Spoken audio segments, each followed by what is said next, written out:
செய்தி.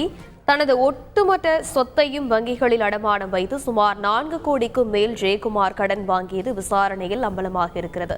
இது பற்றிய மேலும் விவரங்களை செய்தியாளர் சதீஷ் மணி விவரிக்க கேட்கலாம். வணக்கம் சதீஷ் மணி.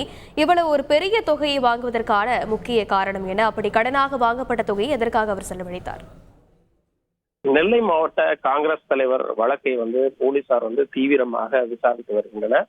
இந்த நிலையில அவர் கிட்டத்தட்ட தன்னோட ஒட்டுமொத்த சொத்துக்களையும் வைத்து கிட்டத்தட்ட 4 கோடிக்கு மேலாக வங்கிகளில் கடன் வாங்கியதும் விசாரணையில வெளியாயிருக்கு. இதற்கு மாசமாக கிட்டத்தட்ட 5 லட்சத்துக்கு மேலாக வட்டியை மட்டுமே கட்டி வந்திருக்கிறாரு. மேலும் கடந்த சில மாதங்களாக அவர் அந்த வட்டி கூட கட்ட முடியாமல தவித்ததாகவும் அந்த விசாரணையில தெரிய வந்திருக்கு.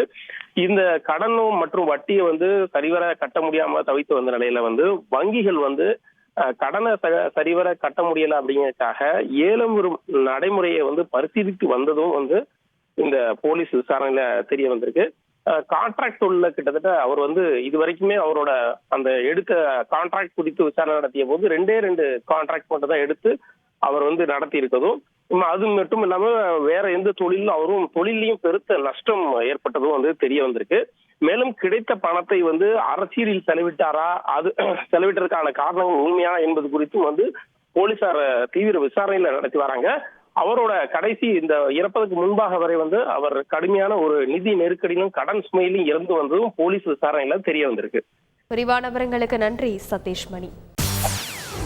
செய்திகளை உடனுக்குடன் தெரிந்து கொள்ள உடனே சப்ஸ்கிரைப் பண்ணுங்க.